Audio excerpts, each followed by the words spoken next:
Please hit the like button and make sure you're sharing this video. Raising awareness about this, I think, is absolutely key. And although, as best we can, we like to keep this to talking about football within the top 6 of the Premier League, as a fellow member of the fan channel, the fan media community, I cannot sit back without condemning this situation, raising awareness about it, because I would hope the same would be done for myself in this circumstance. And we have seen this before.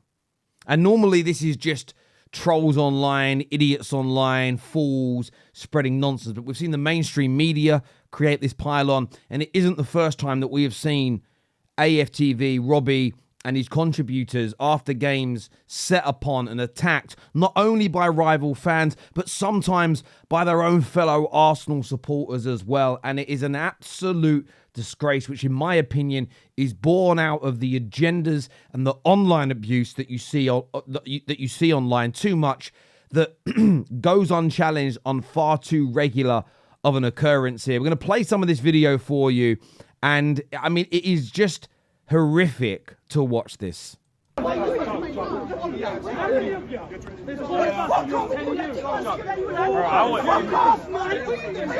you can see Cecil there. You can see a number of the other individuals. Robbie there, just behind the guy who's got the yellow steward jacket on. And you see this blonde dude and a few other guys being stopped by security from getting to the AFTV guys. Now, look, Arsenal beat Spurs. I get emotions are running high. But they're just recording their fan opinions outside. You know, this isn't the 70s. This isn't the 80s. AFTV are not a firm. They're not out here looking for trouble. There is no justification. I don't want to hear, and I mean this, oh, he's on our patch, he's on our turf, he's in our manor. No, it isn't. It's not your... What is this nonsense? You are not Danny Dyer in the football factory. Absolutely ridiculous.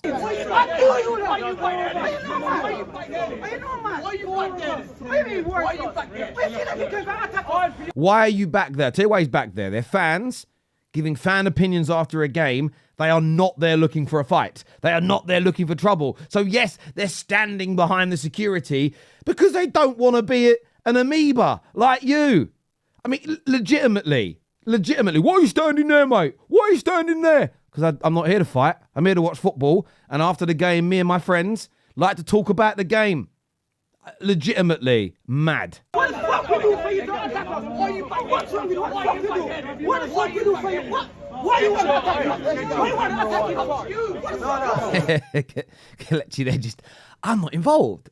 I see the ball guy now. Did you see that? He walks down the side and Cecil steps out to make sure nothing happens. See the ball fella in the middle. He's pointing at someone. Then he comes down. Cecil steps across. I'm an immigrant in this country. I'm not a British citizen. Did you hear that guy in the background? I'm not a British citizen. Well, it doesn't matter, my friend. You're one of us. Security there pushing them away.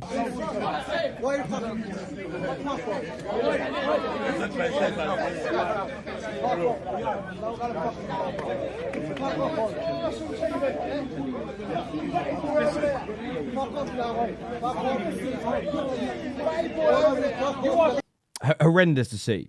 Genuinely horrendous. And so far, and if since recording this, it's gone out, I apologize. If it's gone out and I haven't seen it, please share with the links with me. But I haven't seen any big Spurs accounts, Spurs fan channels call this out, which you absolutely should. The mainstream media, the likes of TalkSport that have created ridiculous levels of pylons towards AFTV in the past have said nothing. Their detractors online have said nothing. And you may disagree with their opinions. You may not like the idea that they give football opinions on camera. The majority of people that don't like AFTV are purely jealous of the success of Robbie and many people that have been on that platform. But to not condemn, to not call out, to not raise awareness is, in my personal opinion, an abomination, especially if you're in this industry. And when I say in this industry, I don't just mean a YouTuber or a TikToker or a journalist on TalkSport. I'm talking about anyone who consumes this content. And you're all... And did you always find interesting when people get angry? Oh, these bloody fan cammers, these social media fools out there. People write that on Twitter. People are on Instagram writing these things. I'm like, but you're on social media as well. Fair enough, you haven't got the audience and you haven't been as successful. And look, it has become a business. No one expected it to. Nobody started this out going, I reckon this has become a multi-million, billion-pound industry. But it has become that. And the vast majority of you enjoy the content at some level. But to see people attacked whilst doing their job, regardless of your opinion of them, is wrong. If this was... When Roy Keane was attacked at a game, everybody was absolutely outraged. The mainstream media, every news outlet run with it. Why, when it's a fan channel, is it completely and utterly ignored? It is almost nowhere. Someone sent me this video. I didn't know it happened. I got sent the video late last night. It does state that it's Tottenham fans attacking Arsenal fans. If, again, anyone's got any further information on that, please let us know. But as fan channels, it's hard to know this when the media isn't investigating. And I don't want this to happen.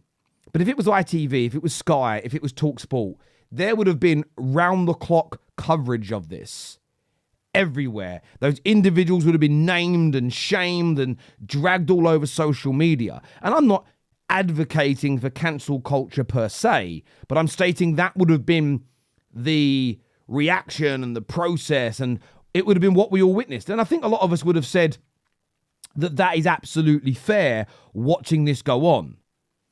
But it's not the first time, and it probably won't be the last time that Robbie is attacked at AFTV. We have seen Flex when he was at the United Stand and during his time, I believe, in the United View, attacked and lambasted outside grounds purely for cultivating footballing opinions, which it wasn't a new concept when fans started doing it.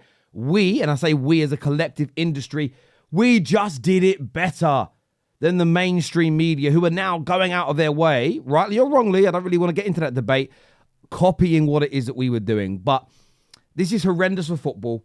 I hope that Tottenham Football Club take action, if they are indeed Tottenham fans, and they are identified. They should be banned from football for the rest of their lives. This type of aggressive, nasty, this isn't fandom. This isn't fanaticism. This isn't what a good fan looks like. You are not killing the game by removing amoebas like this. Not in any way, not in any shape or in any form. It doesn't hurt the game to remove these types of individuals. Defending it in any capacity, in my personal opinion, is an abomination. It absolutely is an abomination. And I hope Tottenham, if indeed they're Tottenham fans, take action. If it turns out they're Arsenal fans attacking their own again, Arsenal Football Club, identify, remove permanently, never. They should get a nationwide, a European-wide ban from being within 50 foot of a stadium on a match day, because this type of behaviour, there is no justification in a football setting for this, in my opinion. But look, I hope the boys, I'm sure they are, and we'll be. Dan Potts was there, I believe. I think if we actually go back to one of the earlier frames,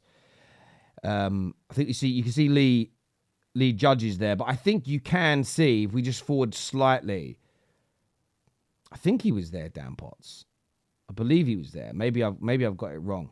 Maybe I got it wrong and he wasn't. But I thought I saw him at some stage in the video. But we'll ask him for his reaction later on the top on Straight Facts when he is here. But I just wanted to call it out. I wanted to raise awareness about it because I think it's absolutely imperative that this is stomped out. And without awareness, no action is going to be taken. Listen, people, take care. Goodbye. God bless. And I'll see you all again soon. Thank you.